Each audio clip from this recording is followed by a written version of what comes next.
HBCUs have always had relevance in higher education. It wasn't until the peak of the current social justice movement in 2020 where we saw an influx in corporate engagement, financial gifting, and appropriate recognition for these institutions. I'd almost call it their viral moment, but I would say HBCUs have always been that girl. It just took everyone else a minute to see it.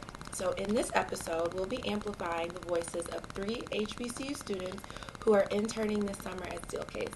As we know, or as we should know, HBCUs are not a monolith. So during this conversation, they will share their respective experiences at their institution and highlight the benefits, the beauty, and the sense of pride that comes with attending an HBCU.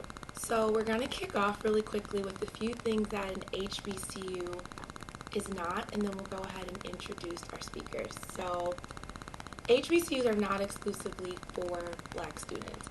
HBCUs, or historically Black colleges and universities, were established in the U.S. early in the 19th century to provide undergraduate and graduate level educational opportunities to people of African descent. Black students were unwelcome at public and private institutions of higher education, and the intention of the HBCU was not to exclude, but to curate a space of belonging for learning and academic achievement. Although access to higher education has improved, the legacy of HBCUs did not rest in what it was able to provide in the 1800s. There is an unparalleled experience that comes with attending an HBCU. Some fun facts are that HBCUs supply more Black applicants to medical schools than non-HBCU institutions. They have graduated 40% of all Black engineers, 40% of all Black U.S. Congress members, 50% of all Black lawyers, and 80% of all Black judges. Most importantly, because we all care about money, graduates of HBCUs are 51% more likely to move into a higher income category than graduates of non-HBCUs. So we'll get started and we'll introduce our students. So first, India, I will have you introduce yourself. Okay. Greetings. I am India Gay, a second-year public relations scholar from Atlanta, Georgia, and I attend the illustrious Florida Agricultural and Mechanical University. So India, can you share with me, why did you choose an HBCU, and then why did you choose your HBCU? I think for me, there really was no other option. My mind was set on attending an HBCU. Both of my parents attended an HBCU. My mom graduated from Clark Atlanta University, and my dad went to the fake A&M, Alabama A&M. Just kidding. So yeah, I think for me, just growing up, I've always wanted to attend an HBCU just from seeing like the culture aspect, hearing stories from my parents. And so for me, I was on a journey to figure out, which HBCU I wanted to call home. And for me, that ended up being FAMU. But a little into the reason why I chose FAMU, I actually was set on Howard. Mm-hmm. India was going to Howard. Yeah. But of course, God had other plans. But I think what I like to tell people is that in a way, FAMU kind of chose me. And also in a way, there's a saying, FAMU wasn't my first choice, but it was my best choice. And so for me, just looking at the opportunities at FAMU, being on campus and meeting people, my first impression on their campus, it's literally a family aspect. We like to call it the family. And so just being on campus, meeting people, as well as the opportunities that they have there, the location, and proximity to Atlanta. And then also the price, even though they're still expensive, it's a little more affordable than Howard University. So that's why I chose FAMU. Best decision I've ever made. Love it. All right, so next, Miko, go ahead and introduce yourself. Hello, my name is Nicholas Haran. I'm a junior computer science major attending the Southern University in A&M College. The reason I chose my HBCUs in general is I was very intrigued. I went to a predominantly Hispanic high school. I think it was like 70 or 80% Hispanic. And so I just wanted to experience being more around more people that looked like me. And then also, I was a former college athlete, so I did redshirt at Southern University my freshman year. And was there a particular reason that you were attracted to Southern? Was it? Yeah, so I actually used to do robotics in high school, and my mentor, who was also my robotics coach and my engineering teacher, he attended Southern University, and so I was actually about to go play junior college in the middle of nowhere in like Kansas at Butler Community College. I don't know if any of y'all watched Last Chance U. Yeah. Mm-hmm. When Independence. So I was going to be in that conference. Okay. And so, but I've always been a good student. naturally, even though I always focused on sports, I graduated with honors in high school, and he just said, I think you fit into Southern. You're the embodiment of what a Southern man should be and could be, and we can help you get some academic money and then just try and walk on that way. And so the coaches liked me, and I was able to get some academic money, and I was really intrigued with Louisiana and Louisiana culture. But we can talk a little bit about that later. Love it. Okay. And then, last but not least, Ms. Jayla, introduce yourself.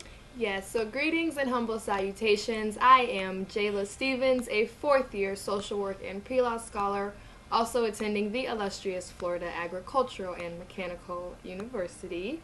Why did I pick FAMU? So my story with getting to FAM is a little different. I actually transferred to FAMU, but I've had family that went there, friends, of course, aunties, uncles, all of that.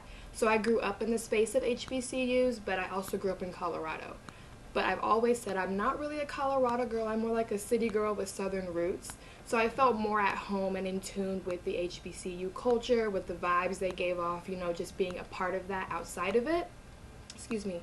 But one thing that I preach to people now is it's one thing to be a part of something, and it's another thing to just live it. So I was just living my HBCU experience, with having my auntie and my uncles, their experience.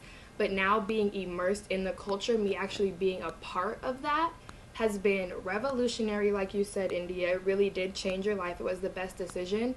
And I think that me coming to FAM and not starting off at FAM, for me, it hits a little differently because I saw what college could be like, and now I'm seeing what it should have been like this whole time. So I love FAMU. FAMU really did come in and change my life. Love it. And let me just add quickly, I feel like what I love and have learned the most is that HBCU students always throw that extra adjective and article in front of their university. The magnificent name my institution. I'm like, I went to Western. I absolutely love that. I do. You can't be extraordinary without being extra. So I mean, put that on a shirt. I love it. So Jayla, you kind of just referenced a bit that you transferred. I did. So with the concept of sense of belonging, I know your first college experience was at a PWI Yes. or a predominantly white institution. Can you share a little bit about that, and then what led you to wanting to make that transfer and kind of the differences in both spaces? Yeah, so that's interesting because my first choice was actually not a PWI. My first choice was also Howard University. I was on a visit at my PWI. I went to Grand Canyon University in Phoenix. I was on a visit there for the school, and that's when I got my letter from Howard saying, you didn't get in. Of course, I was kind of confused, what's going on? Looking back at it, it was a major moment because if I would have gotten in, I wouldn't have been able to go to FAMU. So I look at God and thank God for that. But in regard to my experience with PWI, I just felt kind of out of place, not in the sense that I was the outcast, because I've been in spaces where I've had to be the only one. I grew up in Colorado, played volleyball, did all of the stuff where a lot of African American or Black representation really isn't. So I wasn't concerned about that necessarily. It was just more I don't feel like I can fully grow to my potential. And I feel like college, those 4 to 5 years, is a really big growth period. You go from living with your parents for the most part, under their wing, they're taking care of you, helping you with everything, to you're completely by yourself trying to figure out the world, what you like, what you don't like. And I don't think that my original institution was helping me to really grow. There were some values and beliefs that they had that I didn't fully align with, and I didn't want to contribute to that. So there were conversations, a lot of conversations with my parents, with my family, hey, I don't know if I'm supposed to be here, or this doesn't feel like home for me. And my parents were very real with the whole thing. They were like, we support you in whatever you want to do. And I told them, I'm transferring to an HBCU. I need to be back home down south where I feel like I belong. They were like, okay, Jayla, you say the word and we're behind you 110%. So I want to give a shout out to my parents for that, for one, because they really did push me. There was going to be a time when I was just going to sit and get through my PWI experience and suck it up and look at HBCU for maybe my master's or something. Like I said before, I'm glad that I switched. It wasn't necessarily the culture. It was just I feel like college could be better than this. In the movies you see college is one thing, and of course, it's a little bit dramatic. I didn't feel as if I was where I was supposed to be. I wasn't doing well in school, not because it was hard, but because I didn't feel comfortable. There was a lot of times in a lot of spaces, especially with my major, where I felt like I had to be silenced.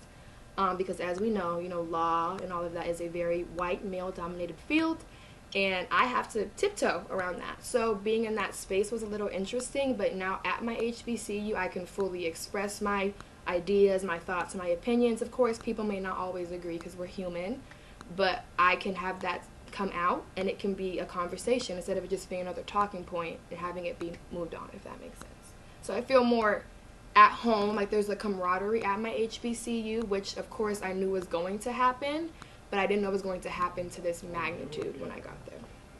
Yeah, that's good point, because I even still say that the transition of a 17, 18-year-old going from this structured setting of high school into this like self-led space of college or university, and then imagine doing it in a space where you don't have that sense of belonging to that community.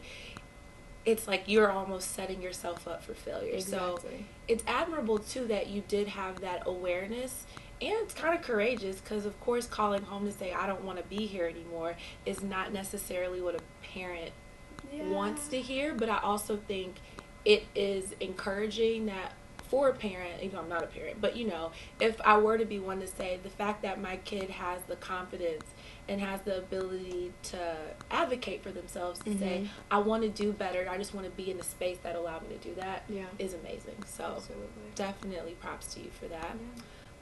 So we're going to do a little fun break, and we're going to talk about favorite experiences you had so far.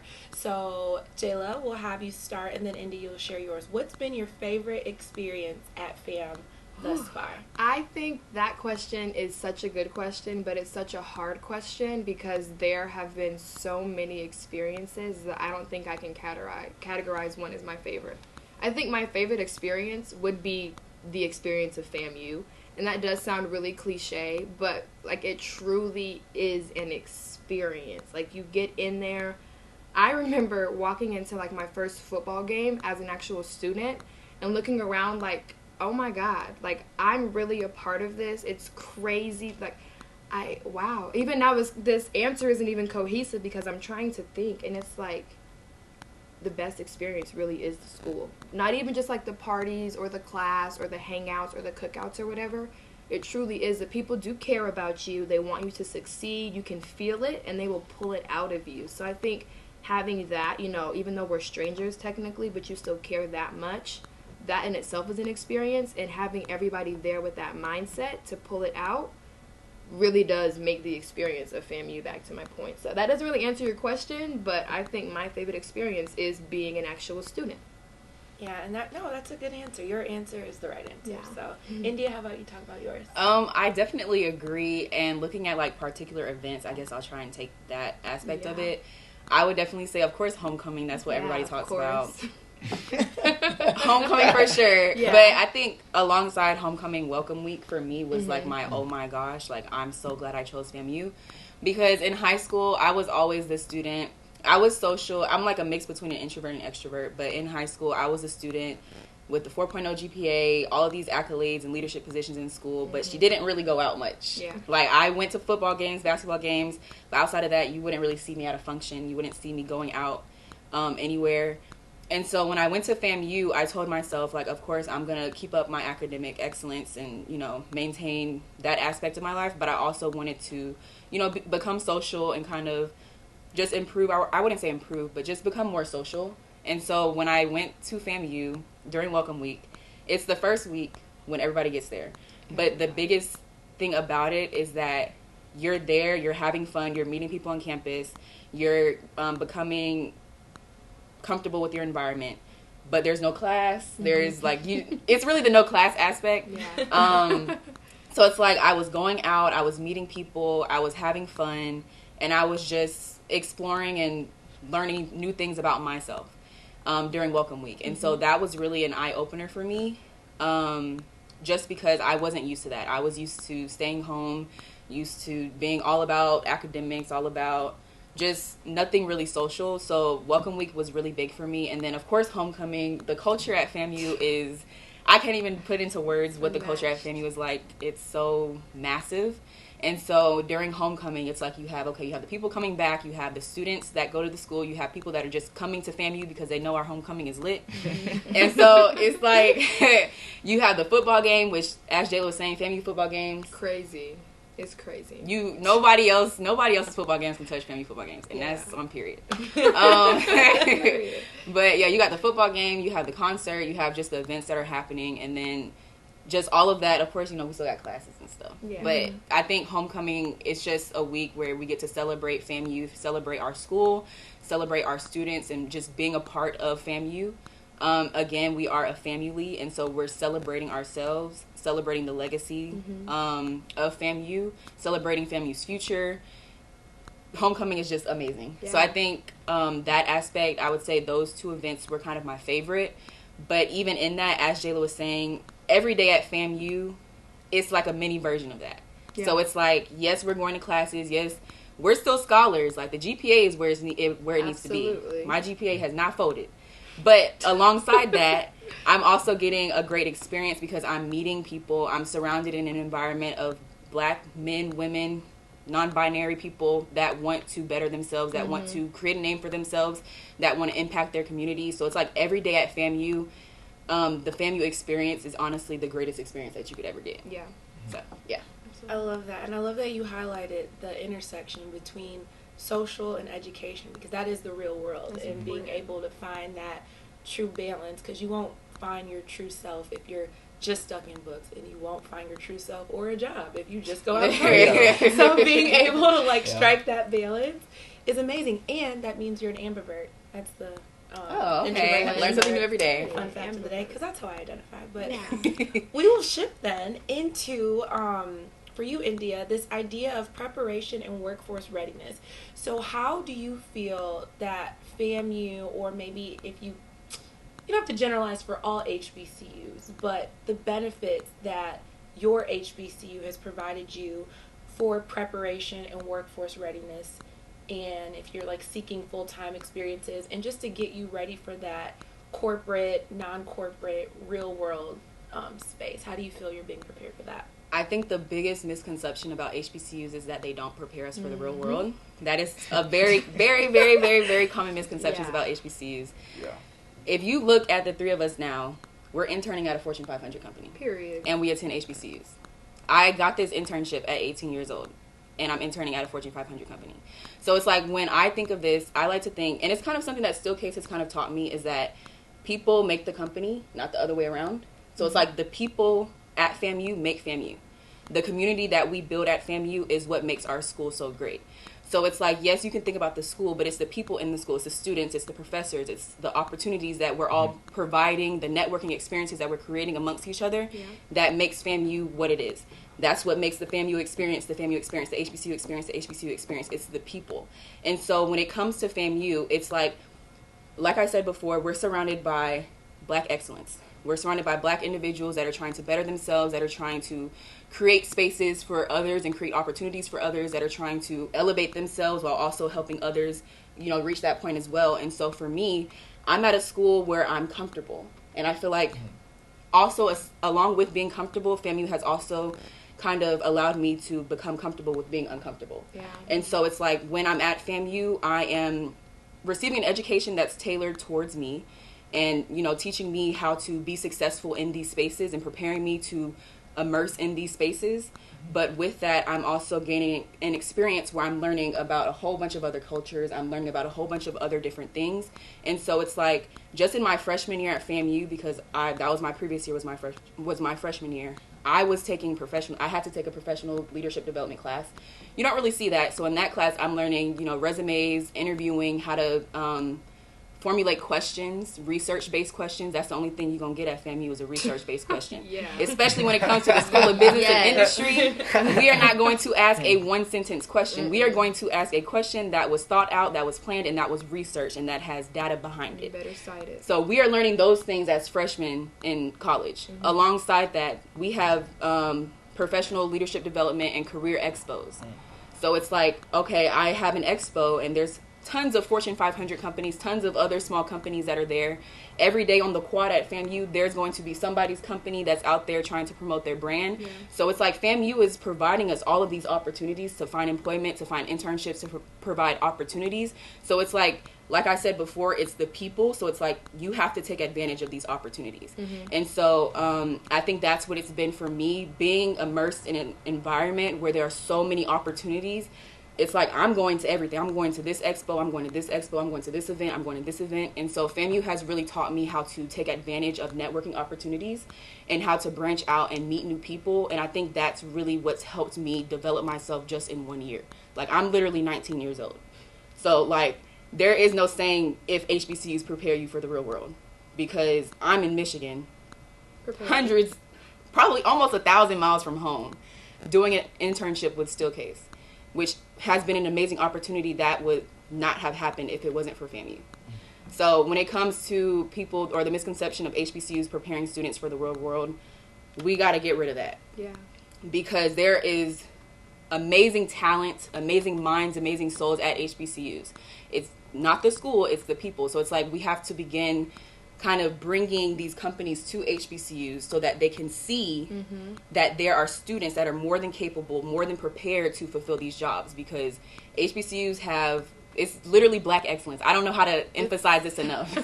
It's filled with students and scholars that are the highest of the highest, the top, the best of the best. Talent will be found at HBCUs. So that's my take. Absolutely. Yeah, I mean, I think you all are a clear example of the black excellence that an HBCU does produce. And to that point, with like kind of debunking those myths, a lot of those assumptions, they're just rooted in ignorance. Like, people just don't know. So then they'll just attach a quote unquote fact or a guess to something and just say that. But again, it's like once you give the opportunity and the space for those who are actually in that, like yourselves, to show like, no, we're amazing. We've been amazing. You're late. Could, you know, like, show up, understand. I hope, and I think, like I said, over the last couple years, when I read off those statistics of like black judges and black lawyers and all of, like, probably some of the most prominent black figures we have today are alum in different spaces, entertainment spaces and corporate spaces, are alums of HBCUs. So, yeah, I think definitely the needle has moved, and those assumptions are starting to kind of shy away from thinking that. Shift on over to you, Nico, and I want to ask a little bit more about culture, because both Jayla and India have really emphasized that something they love most about their respective HBCU is the culture. So can you share some of the culture nuances of your HBCU and then things that are celebrated, especially with you being in Louisiana? Yeah, so, man, Louisiana is just really different. Going to HBCU in general, it's completely different. I have not exactly a similar experience to Jayla, but I also did leave Southern to go play JUCO for a year. So I was in East Texas. The town had 2,500 people, I think, in it, including the college.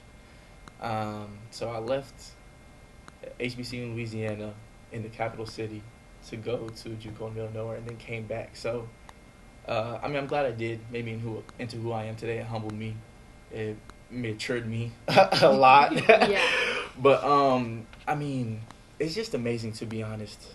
Southern University, it was like probably one of the cultural differences that really shocked me the most is when we had a home game and we were tailgating. And it was just tailgating, right? I just came out of practice.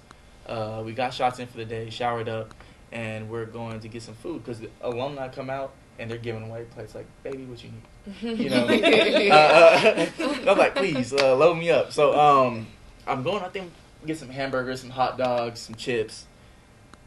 I get red beans and rice and turkey necks. And I'm like, I've never had turkey necks before. You know, I've had red beans and rice. Never haven't had real Louisiana red beans and rice and turkey necks. And it was so good. It was so good, but it's just not your standard, like, cookout food that you're used to. So that's just, like, it's kind of what it's like being at Louisiana. So obviously you have your crawfish etouffee, your jambalaya, your gumbo, all these different foods that are just chef's kiss. But it's different how the way people interact too, because the music's completely different. What they play in the Midwest and Houston is different. They're playing New Orleans bounce music. For those of you who know. If you don't know, you can always go look that up. But yeah, so just the music difference, the food's different, even the culture of dancing. They have a thing called jigging. And so in Texas, I've heard of jigging before. People jig in Texas. I'm not a big dancer, so I don't do it. But in Louisiana, their jigging is completely different from what we do in Texas. So it's just like going into a foreign world almost, and just everybody's really outgoing, and it has like a real deep Southern feel, like a real family feel. Like I really felt at home my freshman year. You know, I transferred and didn't know as many people when I came back because a lot of people had transferred out or just graduated. But especially my freshman year, I knew all the sports teams. I knew all the regular like students because where I stayed, most of the housing was in the back of campus, and so I just happened to meet everybody. I was cutting hair, you know. But yeah, the culture is just completely different. It's really hard to put into words, you know. But you really feel a sense of belonging in terms of like everybody's has the same goal for the most part. I mean, some people. Every school has some people who come just to party, you know. They didn't really care about school, but for the most part, everybody there is trying to get a degree, trying to get a good job, and they're really just there to kind of support each other and their businesses. And you'd be surprised, like, the amount of entrepreneurship that people have ingrained into them at HBCUs. I mean, in my dorm alone, my freshman year, so I was a barber. We had people who, like, sold snacks and stuff right next to us at the late night. And then the dude on the other side, he was a DJ. Okay. And I don't think the other dorm did anything. But we're all in the same suite, you know. And just within that dorm, I mean, there was like 5 other barbers. There are people who made their own clothing line. To this day, my friend is still selling like sweats that look really good. So just kind of whatever you want, you could find there. Like things you never did. Graphic designers, people who are really good photographers. Like the abundance of talent is there, and it's cultivated. In most opportunities, usually they don't get to like showcase themselves or be able to put themselves out there to be able to make a profit off their ability.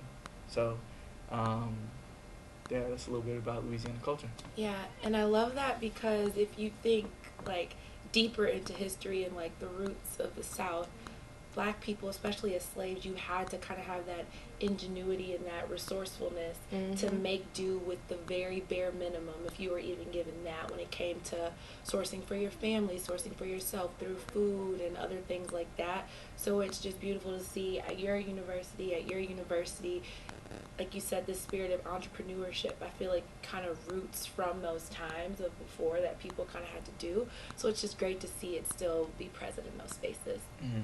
All right, so before we kind of close out this conversation, which it's been amazing, I kind of want to end and ask an open question to all of you. So I'd mentioned earlier how corporate engagement has increased heavily with HBCUs, rightfully so, but obviously with the injustice and murder of George Floyd, that kind of kicked off all of this engagement.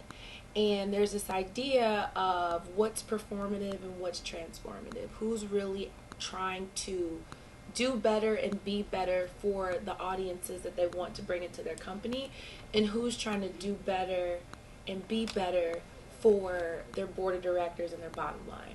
So in that, what are those moral factors and principles that you all look for in companies when you're making a decision for an internship or a full-time job? So I think for me, the biggest things I look for, one, of course, is DEI, so diversity, equity, and inclusion. By far, the top. But also something that I've learned just in interning with Steelcase is the people. Because the people at a company really kind of build that work culture and that work culture environment. And so with Steelcase, of course, people is at the center of everything that we do.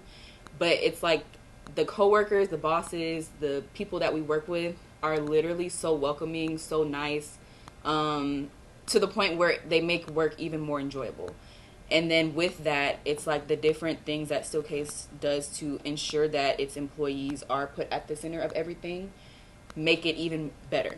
So whether that be the community groups that we have here, whether it's like for women, for the LGBTQ plus community, working parents, students, or like not teens, but like students, groups like that we have here. We have a well-being hub or a wellness hub here. That, you know, anything mental health or anything, like if you need to go to a nurse, you know, I know that's, we have, you know, we're not in elementary school anymore, but if you need to go to the nurse, if you have something wrong with you, you can go to the wellness hub. We have a gym here.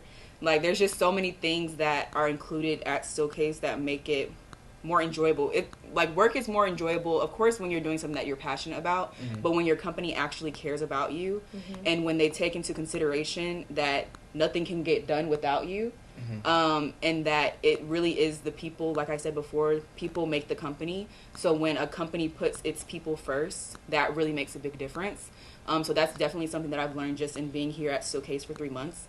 But also, again, going back to that diversity, equity, and inclusion point, I find that to be the most important. One thing that we do at FAMU in the School of Business of Industry, even though I'm no longer a part of the School of Business and Industry, we have something called Forum, where we basically bring corporate guests in and they speak to the students. You know, we have to dress up in our suits and walk across the campus in 90-degree weather in suits and heels. Yes. But we listen to corporate partners or just corporate guests. They'll come in, they'll talk about their company. But one thing, as a Black woman and as a Black student, that I look for when these companies are coming is who they're bringing to our school.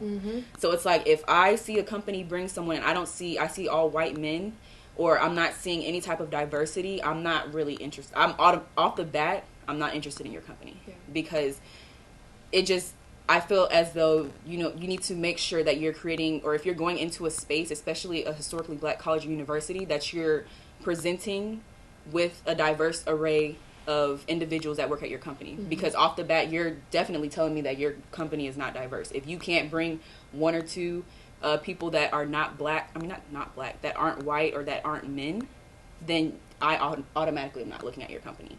And so one thing I will say for Steelcase, walking out of the School of Business and Industry, seeing Wes and Melissa, I was like, okay, I'm going to go talk to them. Like, let me see what Steelcase is talking about. But I definitely think just showcasing diversity is very important, because one thing that you'll learn at an HBCU that's emphasized is that representation matters. Absolutely. So when we're seeing people that look like us in these positions, in these roles, or achieving high things, you know, that's motivation. Like, yes, that can be me. That's going to be me. So it's like when I see a company, or when I'm talking to a company, I want to see representation. Whether that's through a Black woman, a Hispanic woman, I want to see something that is diverse. So I would definitely say diversity, equity, inclusion. And then also just in coming to Steelcase, even though I was greeted by Wes and Melissa, and they're basically the reason why I'm here. Just also seeing that there are initiatives that are happening to make diversity, equity, and inclusion better, because of course Steelcase hasn't, you know, they don't have it 100%, but we are improving, which is as it should be. Just like any company, they might not be all the way there, but they are making steps and they are making progress to get to that point. So seeing a company making those steps to get where they should be or where they could be, that also is very important for me. Ditto. She took the words right out of my mouth. That was a great way to sum everything up. I think another good thing that's important is to see the way that people at the company are interacting. It's one thing to send, you know, all the Black and the brown faces and say, yeah, come work for us.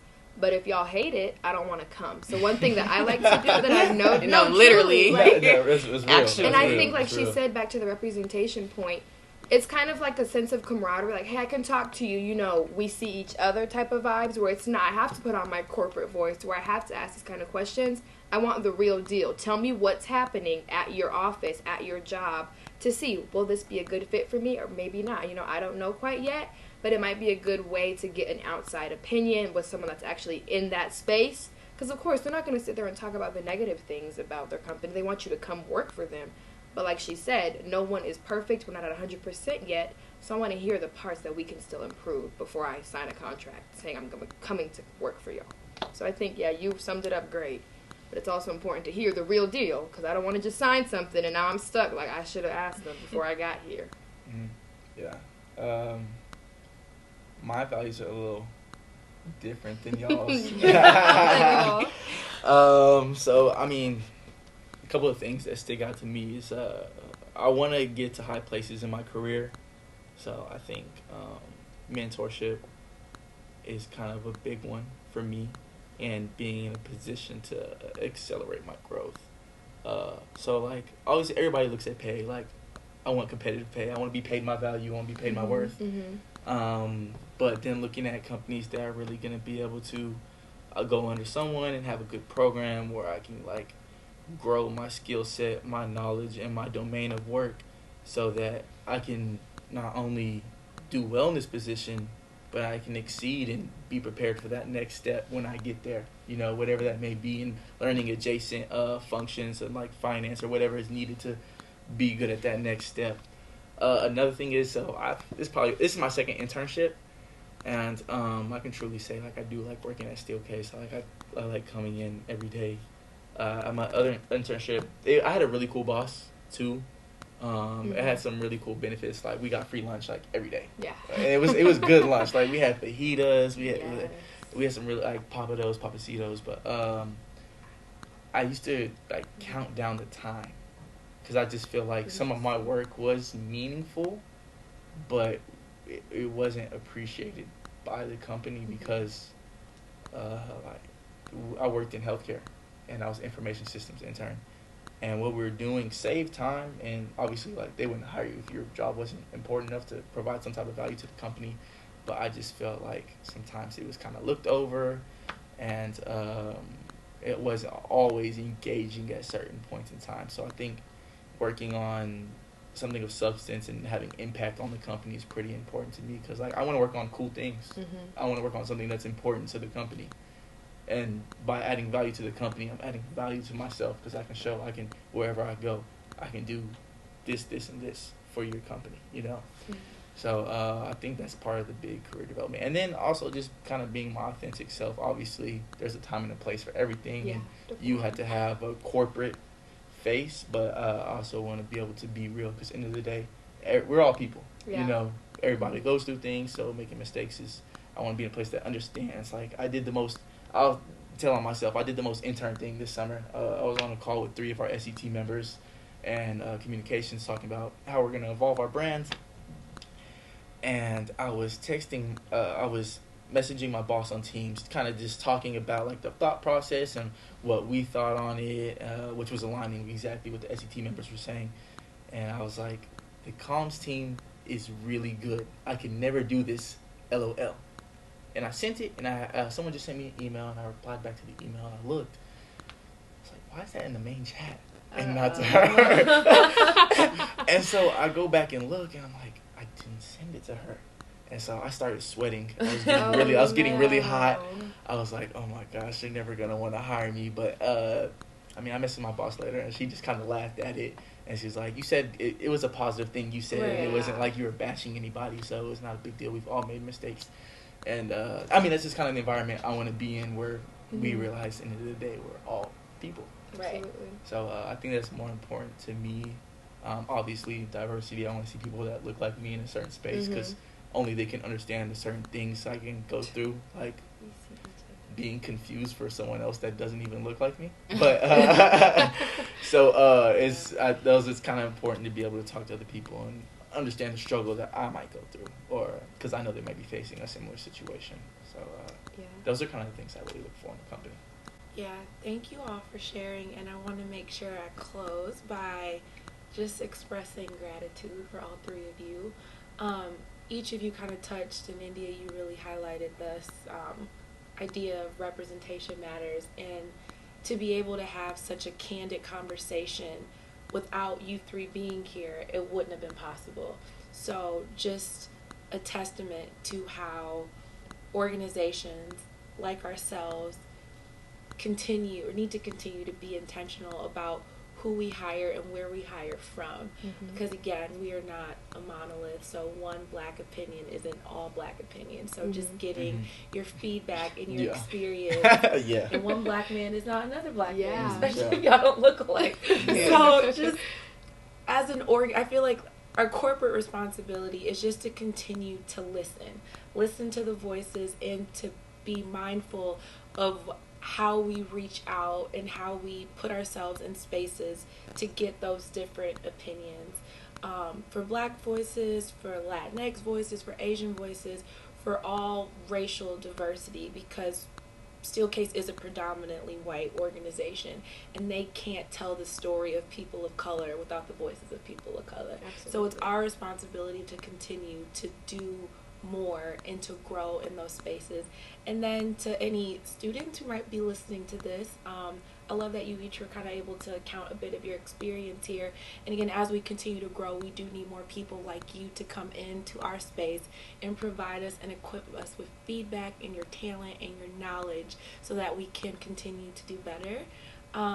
This was fun, and I really enjoyed it. Yeah.